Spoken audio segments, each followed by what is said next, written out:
My name is Jillian from Sage Crystals. This is our very first Storytime Sunday. I think you all know we love crystals, the history, the geology, the metaphysical properties, and although we get to go into this during our lives, we've been really wanting a way to get more in depth into each of these crystalline beings. So today we're going to be talking about the wonders of Aquamarinis, which is otherwise known as aquamarine. I think it's no secret that blue stones are some of my favorite within the mineral kingdom, and aquamarine is no exception.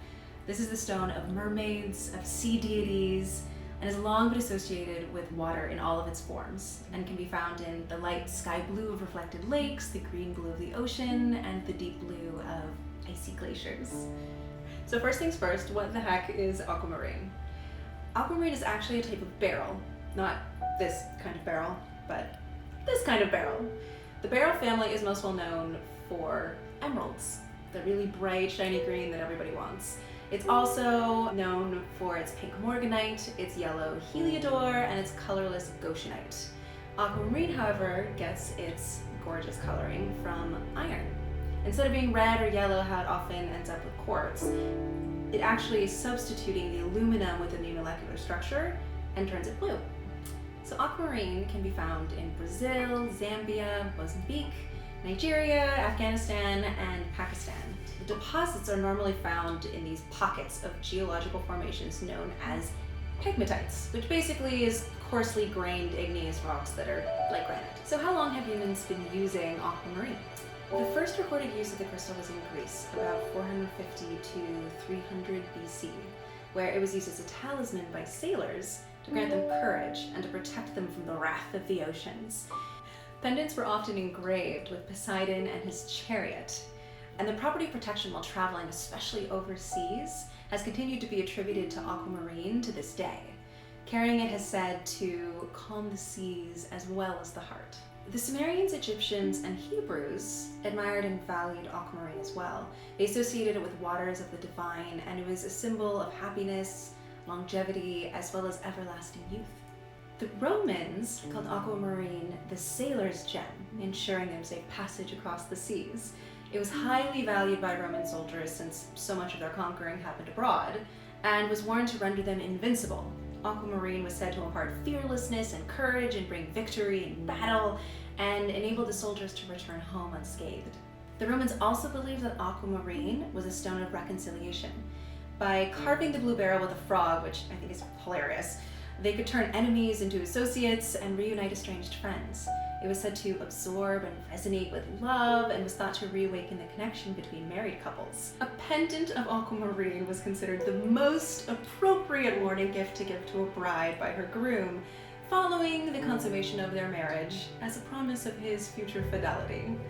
This energy of love and reconciliation continued into medieval times, where aquamarine was worn by women to encourage philandering husbands to stay faithful. In both Europe and South America, aquamarine was used in ceremonies to bring rain when needed, or to curse their enemies with drought. Once Christianity became the mainstay of Europe, the stone became identified with the apostle St. Thomas because it imitated the sea, and the saint made long journeys by sea, apparently all the way to India. Once again, the stone was said to protect the wearer across the oceans, albeit now its properties have been given a Christian resonance. Midwives and mystics of the Middle Ages considered aquamarine to be an incredibly effective oracle crystal, since it was a stone of intuition. It was one of the most popular stones to be cut into scrying crystal balls, or it was cast into bowls of pure water to divine the future from the ripples it would create. So one method involved hanging a stone by a thread over a bowl of water inscribed with letters around the inner edge. The diviner would hold the top of the thread just so the aquamarine would touch the surface, and allow the stone to hit certain letters, which would spell out answers to important questions like a watery Ouija board. Physically, aquamarine was said to restore the waters of the body, release tension, and heal the throat and thyroid. The wealthier classes viewed aquamarine as a purifier, as well as an antidote to poison, rendering poison into harmless water, just by having a piece on the body. During the Georgian era, the victory of the battlefield morphed into victory in the courtroom, as aquamarine was said to help win legal disputes, cool tempers, and shift opposing points of view into alignment. So we can see the properties of aquamarine carrying through the centuries. It's the crystal most aligned with the element of water, which has long symbolized the water realm of emotions. It's the birthstone of March and Pisces, which is represented by two fish reflecting, intertwining, and aligning with one another. With its watery depths, Aquamarine awakens our intuition and opens us up to our innate spiritual abilities. It connects the heart with the throat, healing voice loss, which I know, laryngitis, strep throat, as well as thyroid and thymus issues, by purifying blockages and supporting us to speak within our hearts without self-judgment. It's also said to protect us against modern-day poisons, aka pollutants, clarify muddy waters of confusion, and bring in needed closure. Aquamarine asks us to listen to our hearts, to calm our minds and put aside our temper, our anger, and most importantly, our judgment of self and others, to realign with our own truth, to reconcile and forgive those who might have wronged us in the past. It's a crystal of compromise and coexistence. After all, we're all mirrors to each other, reflecting our hurt and our pain, but also our joy and our love. Without those who've hurt us, we've never been able to expand and learn and grow. Aquamarine helps us wash away old patterns and triggers caused by trauma and pain, and helps us reconnect with our emotional body so we can love again. Aquamarine is a crystal of courage that asks us to brave the stormy seas of our own hearts to arrive home safe and sound.